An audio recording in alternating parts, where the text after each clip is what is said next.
NASA just made the riskiest bet in space history. They've handed America's entire lunar future to a single company. And if that company fails, there is no plan B. Here's what that means for the new space race. In January 2024, NASA Administrator Bill Nelson made an announcement that sent shockwaves through the aerospace industry. The Artemis III moon landing, originally scheduled for 2025, was being pushed to September 2026.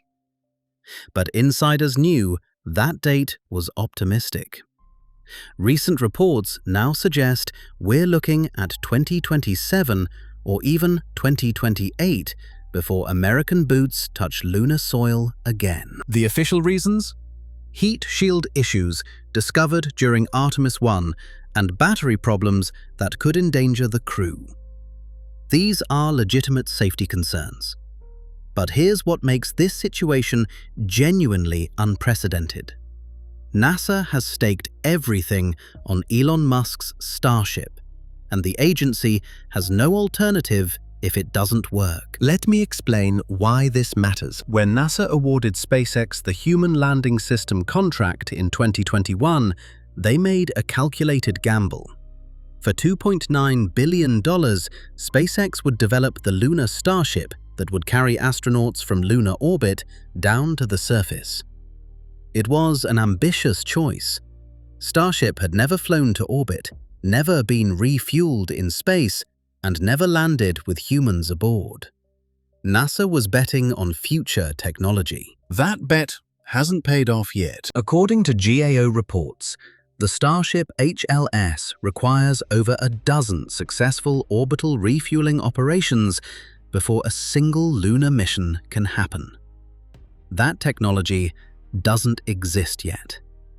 SpaceX is making progress with their test flights, but the timeline keeps slipping. And here's the critical point. If Starship isn't ready, NASA cannot reach the moon. Period. There is no backup lander. There is no alternative contractor waiting in the wings. America's return to the moon lives or dies with one company's success. Now, this isn't the story of NASA versus SpaceX. That framing misses the point entirely. SpaceX is NASA's contractor. When SpaceX succeeds, NASA succeeds. They're not rivals, they're bound together in a high-stakes partnership where both parties need each other. But that partnership creates its own kind of vulnerability. NASA needs SpaceX to deliver revolutionary technology on a timeline that keeps slipping.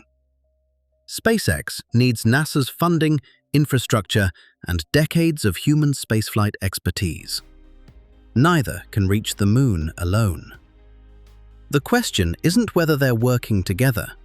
It's whether they can pull it off before someone else gets there first. Which brings us to China. While America works through these delays, China's lunar program is advancing with methodical precision. Their Chang'e missions have successfully landed on the moon's far side, returned samples to Earth, and demonstrated capabilities that took NASA decades to develop. China has announced a crewed lunar landing target of 2030, and unlike NASA's shifting timeline, their schedule has remained consistent. Consider what's at stake here. If China lands astronauts on the moon before Artemis III finally launches, it won't just be a symbolic defeat. It will reshape the geopolitical landscape of space exploration for decades. The nation that establishes lunar infrastructure first gains enormous advantages in resource access, scientific research, and strategic positioning. The GAO has repeatedly flagged concerns about NASA's acquisition strategy for Artemis. Their reports highlight schedule risks, technical challenges with the Space Launch System, and concerns about contractor dependencies. These aren't leaked secrets. They're public documents that paint a sobering picture of a program under strain. Here's the real story that most coverage misses. NASA's traditional approach, building custom hardware through cost-plus contracts, produced the Space Launch System at roughly $2 billion per launch. SpaceX's approach, rapid iteration, commercial competition, reusable hardware, promises dramatically lower costs.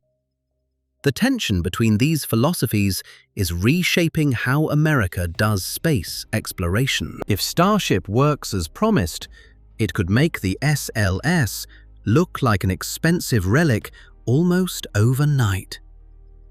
A fully reusable, heavy-lift vehicle changes the economics of everything, from lunar missions to Mars expeditions. That's genuinely revolutionary. But if is doing a lot of heavy lifting in that sentence. SpaceX has achieved remarkable things. They've made orbital rockets reusable. They've dominated the commercial launch market. They've delivered crews to the International Space Station when NASA had no other option. These aren't small accomplishments, yet Starship represents a leap beyond anything they've done before.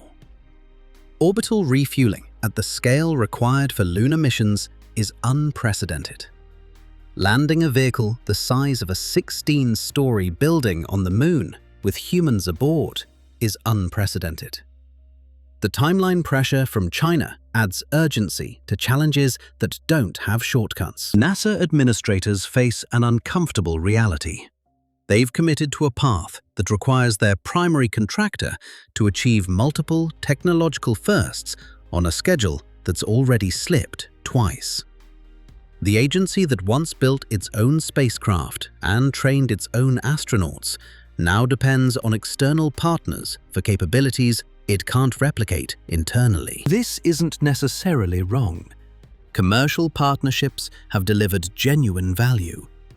But it represents a fundamental shift in how America approaches space exploration, with real consequences if those partnerships don't deliver. The next few years will determine whether NASA's gamble pays off. SpaceX continues testing, China continues advancing, and the window for American leadership in the new lunar era continues narrowing. What happens next will shape space exploration for the rest of this century. And right now, America's path to the Moon runs through a single company in Boca Chica, Texas. That's either the smartest bet NASA ever made or the biggest vulnerability in American space policy. We're about to find out which.